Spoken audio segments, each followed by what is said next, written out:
alpha is equal to WL over PQ. WL over PQ. This I told you, the exam I could either give you numbers or I could ask you to work with abstract numbers like this. Okay? So here is one question where alpha and beta are not given to you numerically. You are requested to specify the alpha and beta. Okay. Now, this is all I am told. Profit maximizing firm in a perfectly competitive industry. This is the production function. I am asked to show alpha is equal to W over L over PQ. If I see this question, there is a certain approach I will take to it, which is a very intuitive way of doing it. But let me first give you the easier approach. But the easier approach is very counterintuitive. I can't, if you ask me, Shobhan, why are you doing this? I won't be able to tell you the answer. Okay? But think about it first. So I know profit maximizing firm, perfectly competitive industry. And to show this, I don't know anything else. I don't know which approach to take. So let me just try to maximize profit with respect to labor and capital. Maximize profit with respect to labor. What is my profit function? My profit, I want to maximize profit with respect to labor. I know that my next step will be d pi over dl. And I'll set that equal to 0, solve for L star. You'll ask me, why are you solving for L star? You are not being asked to find the unconditional demand for labor. I say, I don't know, I'm just trying. Okay, I'm throwing a stone in the dark. That's why I consider this method unintuitive. Okay.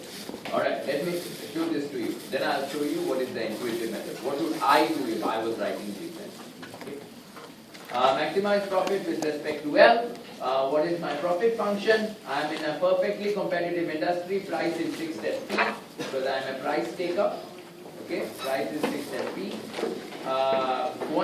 Quantity is just AL alpha. You know that whenever I am trying to maximize profit with respect to labor, whenever there is quantity involved, I substitute it with the production function. This is from last lecture. AL alpha, K1 minus alpha. This is my revenue in terms of labor and capital. My cost of using L amount of labor and K amount of capital, WL plus RK. This is my cost. Okay, this is my profit function. What do I need to do? I need to differentiate profit with respect to labor. Let me do that.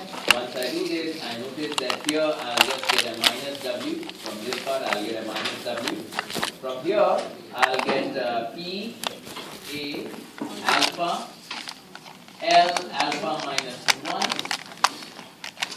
K1 minus alpha minus W, and I'll set it equal to 0. Therefore, I'll get P, A, alpha, K over alpha minus 1 is minus 1 plus alpha, minus 1 minus alpha. Yeah.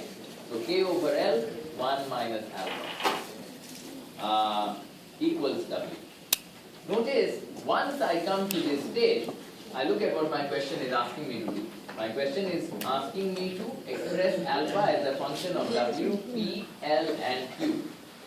Here, if I make alpha the subject of the formula, I will get on the other side W, P, there is no K, there is a K here, but there should be no K and there should be a Q here. How do I do it? Now I notice that Q is equal to this. Therefore, I can use this to get an expression for K. K is equal to Q over AL alpha 1 over 1 minus alpha. Okay, I am making K the subject of the formula from here. Once I do that, all I need to do is to substitute the K in here. We do that, PA alpha K. K is Q over AL alpha to the power 1 over 1 minus alpha. I am substituting K over L to the power 1 minus alpha. And that's equal to W. Now expand this out, you will get PA alpha QAL alpha 1, this 1 minus alpha and 1 minus alpha cancels. You will get Q over AL alpha here.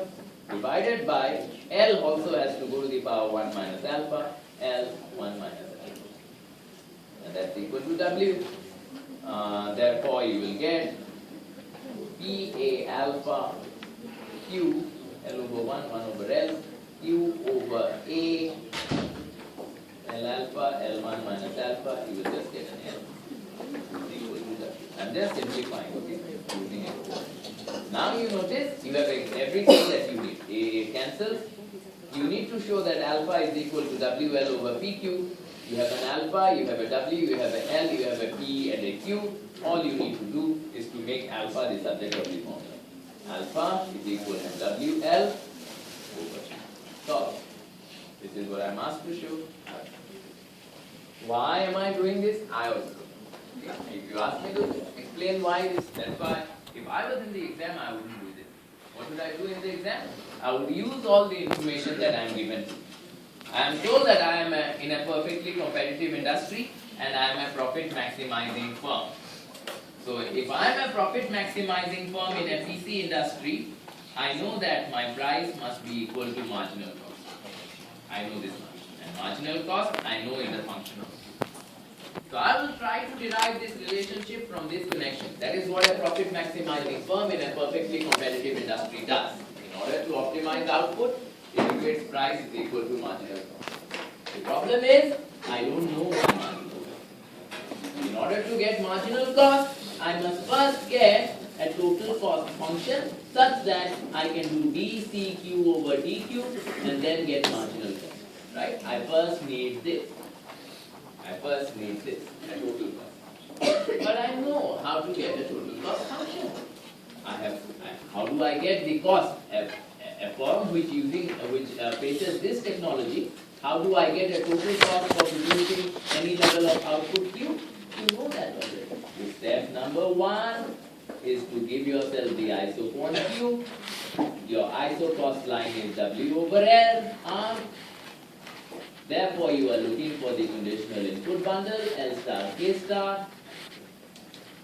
I will get L star, I will get K star. You know how to solve this problem. You look at it. I'm looking for the conditional input demand for labor and capital.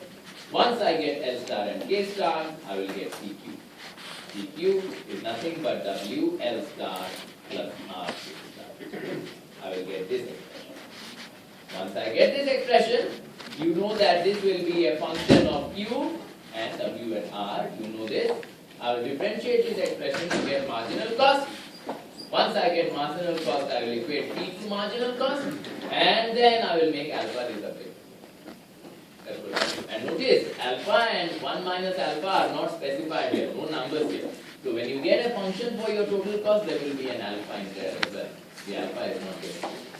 After I do that, so I get this conditional input demand, then I get my total cost function, then I get my marginal cost function, I equate P to marginal cost, make alpha disappear. When I do that, I guarantee you I can get back. So this is the most intuitive. Now I can explain to you why I am doing it. I am a profit maximizing firm in a PC industry. That means I must be doing this. But I don't know this. Therefore, I must find CQ so that I can differentiate to get an MCQ. How do I find CQ? Conditional input demand, cost of the cost minimizing input function, differentiate, get MCQ, equate, make alpha disappear. That's the intuition. And I urge you to go home and try this. I'm not going to solve this, okay? You should get exactly the same value. Alpha, WL over P. If you don't get it,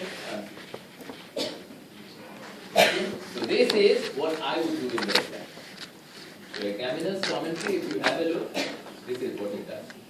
This is counterintuitive. I don't know why.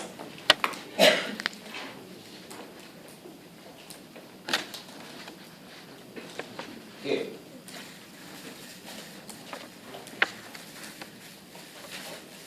Let's look at the next one. The next question I am interested in is a question which I like. It's 2010 Zone A question 6.